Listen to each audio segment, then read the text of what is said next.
Halo guys, assalamualaikum warahmatullahi wabarakatuh. Terima kasih yang udah stay sama channel Yati Sam Official guys. Semoga kalian sehat, berkabar kalau untuk kita semuanya. Gimana kabar kalian?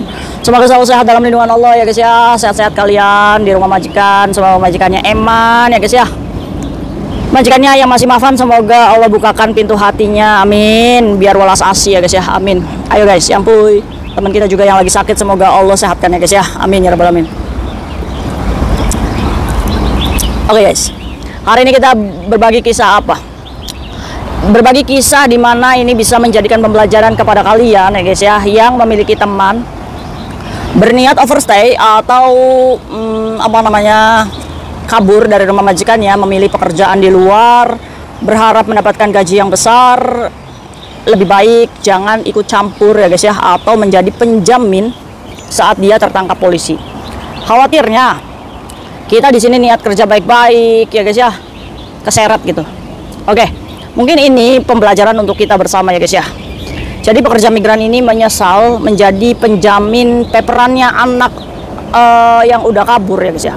Nah, tiba-tiba di tengah jalan dia ini mengalami konflik yang dia ini takut kalau misalkan nanti keseret, saya visanya bermasalah nggak kayak Sam.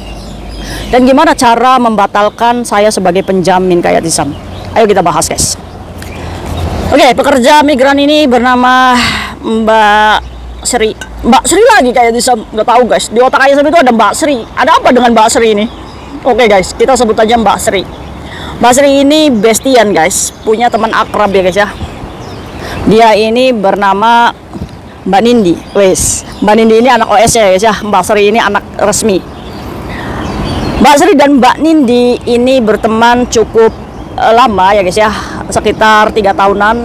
Mbak Sri ini baik lah guys, couple ya guys ya. Jadi kalau misalkan libur, dia ini selalu berdua, makan sepiring berdua, bukan sepiring berdua, sebungkus berdua ya guys ya. Suka dukanya ya menjalani, dimana Mbak Nindi ini nggak tahu kesulitan apa yang dijalani ya guys ya. Yang Mbak Sri sih ngakunya sih ya berusaha untuk membantu semaksimal mungkin ya. Tapi Mbak Sri ini memang beruntung majikannya baik dan nggak ada niat untuk kabur ya guys ya, atau mencari pekerjaan yang lebih banyak gajinya. Karena Mbak Sri ini ya wislah bersyukur aja. Nah tapi enggak nih sama Mbak Nindi, nggak tahu nih setan apa yang merasuki Mbak Nindi sehingga dia itu ngomong, Sri, kayaknya saya mau kabur aja. Loh ya jangan Nindi, masa kamu mau kabur? Enggak lah Sri, udah saya mau cari gaji yang 15.000 aja. Nggak apa-apa, saya sayun dari subuh, dari jam 1 sampai pagi saya nggak apa-apa cuci piring. Yang penting saya gajinya lebih banyak, karena saya kebutuhannya banyak sekali Sri. Saya mau ngandelin apa? Hanya gaji 4.730 yang nggak cukup untuk saya bayar utang, untuk saya kirim keluarga. Yang Mbak Sri sih ngakunya udah nasehatin dengan udah merupus ya guys ya mulut, tapi kan keputusan itu kan ada di Mbak Nindi sendiri tuh guys ya. Akhirnya nggak tahu-tahu nih Mbak Sri tiba-tiba kabur lah tuh Mbak Nindi, kabur tiba-tiba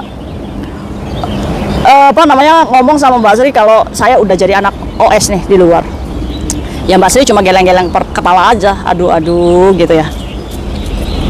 Sebagaimana ya guys ya, besti, walaupun jalan yang temannya itu ambil salah ya hanya sebatas menyemangati. Tiba saatnya Mbak Nindi ini lagi duduk di taman, tiba-tiba nggak tahu ya guys ya, gimana caranya polisi itu tahu kalau dia itu anak kosongan. Didatang itu oleh 2 polisi Mbak Nindi ini. Lesan fencing hai pinto. Ya mungkin mencurigakan kali ya, di jam kerja ini ya, kok dia duduk gitu di taman ya guys ya, malam hari gitu, kok nggak pulang ke rumah majikannya ya kan. Ini kan dicurigai sama polisi. Akhirnya dilihat sun fencingnya, ternyata langsung dibawa mobil ngiung-ngiung alias mobil polisi. Ketangkep tuh OS-nya. Belum aja lama dia ini berkeliaran di luar. Karena ya saat ditangkap di kantor polisi, Mbak Nindi ini dikasih kesempatan oleh polisinya, kamu punya penjamin nggak di luar? Kalau kamu punya penjamin, kamu bisa keluar nih. Akhirnya ya nggak mau tuh, cuma Mbak Sri aja nih bestinya. Akhirnya teleponnya Mbak Sri kembali berdering lagi. Sri, tolongin saya. Kenapa lagi kamu malam-malam? Saya ditangkap polisi. Ini gimana ya? Ini kantor polisi. Ayolah Sri, tolong jamin saya. Saya mau keluar ini, saya nggak mau di penjara. Ya akhirnya karena Mbak Sri ini sayang sama si Mbak Nindi ya, karena udah kapelan terus ya guys ya. Akhirnya Mbak Sri ini izin sama majikannya, bos, saya mau nemuin ke kantor polisi, ya karena udah kayak saudara ya guys ya sama majikannya. Akhirnya diizinkan sama majikannya, lah datanglah tuh ke polisi. Mbak Sri ini jadi penjamin Mbak Nindi supaya dia bisa bebas walaupun overstay guys ya. Nah, kok bisa kayak gitu? Iya guys, kalau ada penjamin, ini kan data penjamin ya yang disita polisi ya guys ya, seperti alamat majikan, nomor teleponnya majikan penjamin, alamatnya majikan, terus data-datanya dia, ini kan masuk ya ke dalam sistem keimigrasian. Ini sebagai penjaminnya Mbak Nindi. Akhirnya Mbak Nindi ini keluar guys. Nah, bisa tuh bebas lagi. Ya namanya juga orang hidup di luar, mau ngandelin apa? Ya kan? Yang Mbak Sri juga ngerasa keberatan lah kalau dia selalu bantu-bantu Mbak Nindi ya. Akhirnya Mbak Nindi ini mencoba mengajukan izin paper ya guys ya. Izin apa namanya supaya mendapatkan bantuan dari pemerintah. Akhirnya guys, pengajuan tuh paperannya dia. Pas pengajuan ini dikasih izin guys. Nah, ternyata kan mendapatkan bantuan oleh pemerintah sebanyak 1.800 untuk biaya kos ya guys ya. Jadi kalau misalkan kita pengajuan seperti itu tuh kita ngekosnya di mana, misalkan di Ibu Mira misalkan. Nah, Ibu Mira ini datanya dimasukkan tuh ke pemerintah Hong Kong. Jadi setiap bulannya pemerintah itu langsung membayarkan kosannya itu langsung ke Ibu Miranya ya guys ya. Jadi anak paperan itu nggak menerima uang guys. Jadi uangnya itu langsung tersalurkan. Nah, di situ ada kartu di mana itu kartu sembako, di mana ini bisa membantu anak yang mendapatkan paperan, izin paper itu bisa membeli dipakai ya guys ya. Nah, jadi di kartu itu sudah ada uangnya guys, tinggal nanti kita belanja, tapi harus kebutuhan pokok ya guys ya. Nah, kalau kita misalkan saya pengen beli coklat itu nolak guys, alatnya itu nolak, nggak bisa. Jadi hanya untuk sembako aja.